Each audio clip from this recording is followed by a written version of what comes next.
या कोई अपने कलीग को किसी कंपनी में लायबिलिटी ना बनने दो। आप हम सबको समझना चाहिए इसकी वैल्यू कि कॉर्पोरेट सेक्टर में जो सबसे जरूरी चीज है वो है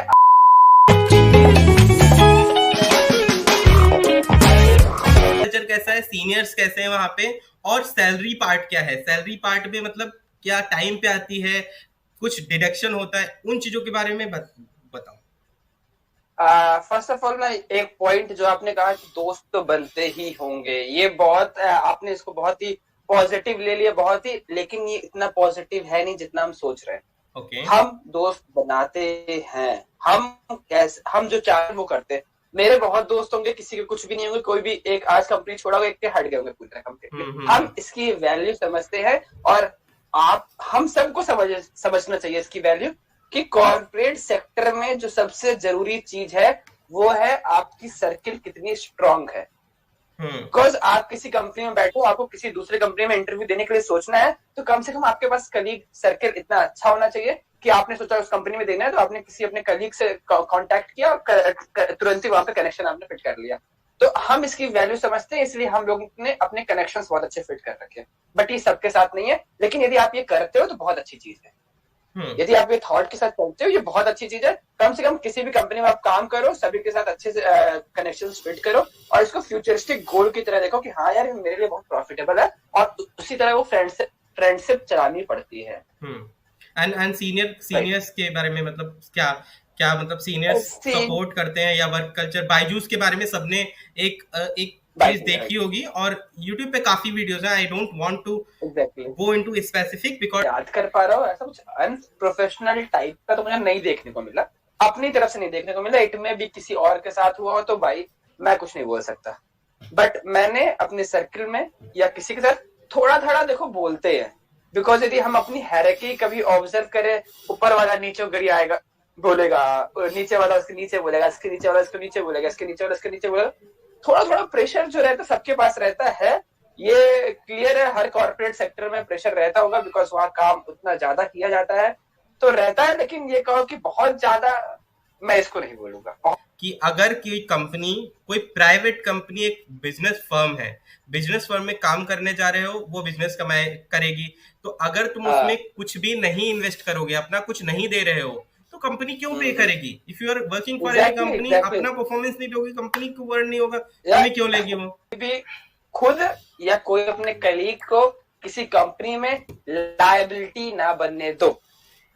मतलब क्या, थोड़ा सा एक्सप्लेन करो इसको। Liability in the sense of कि यार अब तुम कंपनी के ऊपर बोझ ना बनो, कंपनी के ऊपर बोझ ना बनो इन द सेंस ऑफ कि यार कम से कम उसको इतना काम करके दो कि हाँ कंपनी को भी लगे you are the asset of the company, not liability.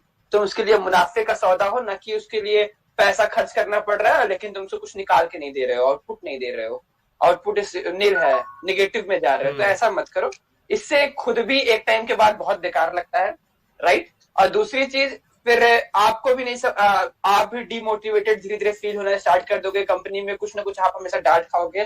Perform नहीं भी 1 महीने कर रहे हो या 1.5 महीने कर रहे हो और उससे पहले आपने परफॉर्म किया है, तो खुद को वो भी तो डिमोटिवेट मत होने दो कि आगे आप नहीं कर पाओगे। माइट भी आप कर लोगे, exactly. बट हाँ, अगर आपकी विल इशू है और आप करना ही नहीं चाहते हो, तो वो बोझ मत बनो। जैसे पीएम ने बताया, बोझ बन के कुछ नहीं होगा, कंपनी आपको निकाल के फेंक देगी।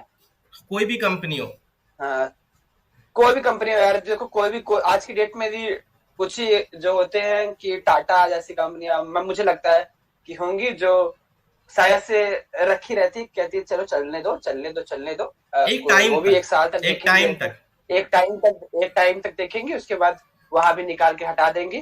तो इसीलिए कहीं भी काम कर रहे हो, कॉर्पोरेट का केवल फंडा एक ही है, एज ऑफ ईयर जो उम्र होती है काम करने की 50 तक होती है, 45 तक होती है, लेकिन उसमें घसीट के काम कर दो। कंपनी के बारे में जो भी पॉइंट्स थे, मैंने भी उससे पहले भी बताया हुआ है, और उसके बाद भी अभी काफी आइडिया मिल गया होगा जिनको भी जानना होगा। और सबसे पहले तो ये बताओ कि तुमने YouTube चैनल पे अपने क्या डालते हो और किस चीज के लिए तुमने YouTube चैनल स्टार्ट किया। पहली चीज तो मैं ये बताऊंगा मेरे YouTube चैनल का नाम क्या है। हाँ, वो तो मैं पूछने वाला था। वो बहुत इंटरेस्टिंग है, उसके बाद हम जाएंगे क्या बनाते चलो पहले तो यूट्यूब चैनल का नाम बताओ और क्यों है। I think you can read kinship, KINSHIP। Kinship दिख रहा होगा, ये उल्टा तो नहीं दिख रहा मेरे को, सीधा दिख रहा है किनसिप। हाँ बिल्कुल बिल्कुल, अरे हाँ ये तो मैंने आई हैवंट नोटिस इट यार, तुम्हें जब तुम थोड़ा सा एंगल तुम्हारा थोड़ा नीचे था तो मैंने पढ़ा नहीं। किनसिप तुमने यूट्यूब चैनल के लिए अपनी टी शर्ट पे भी लिखवाया है, और तो मैं यहाँ पे ये बोल दूं किनसिप यूट्यूब चैनल है, उसके आगे प्रियम लगा लेना या उसके पीछे प्रियम लगा लेना, किनसिप प्रियम प्रियम किनसिप, मैं यहाँ पे टैग भी कर दूंगा तो आराम से मिल जाएगा। तो प्लीज सब्सक्राइब तो करना ही है, कि अगर तुम्हें जानना है किस तरह की वीडियो बनाते हैं तो प्रियम के चैनल पे जाके खुद देखो। तुम्हें हमें डेली अपडेट चाहिए होती किसी चीज की, कि डेली लाइफ में क्या हो रहा है, आज किस पॉलिटिशियन ने क्या हगा है, किस चैनल पे क्या आ रहा है, न्यूज चैनल वालों ने क्या किया है, क्रिकेट में क्या चल रहा है, फुटबॉल में क्या चल रहा है, इंटरनेशनल बिजनेस क्या है, पॉलिटिकल अब्रॉड पॉलिटिक्स क्या है, यूक्रेन और रशिया में क्या हो रहा है, सब कुछ अगर तुम्हें जानना है 40 से 35 से 30 से 50 सेकंड में, तो चैनल पे वीडियोस देखो। यहाँ पे लंबी वीडियोस मिलती है, और या कहीं पे भी ये सबसे अच्छा है कि 40 सेकंड में आपने कुछ भी इंफॉर्मेशन ग्रैब कर ली, ठीक है।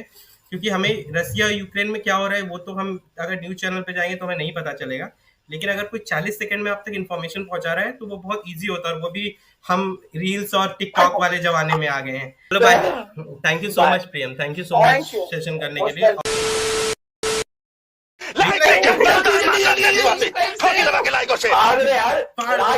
ठोक ठोक से गलत पर सोच लेना।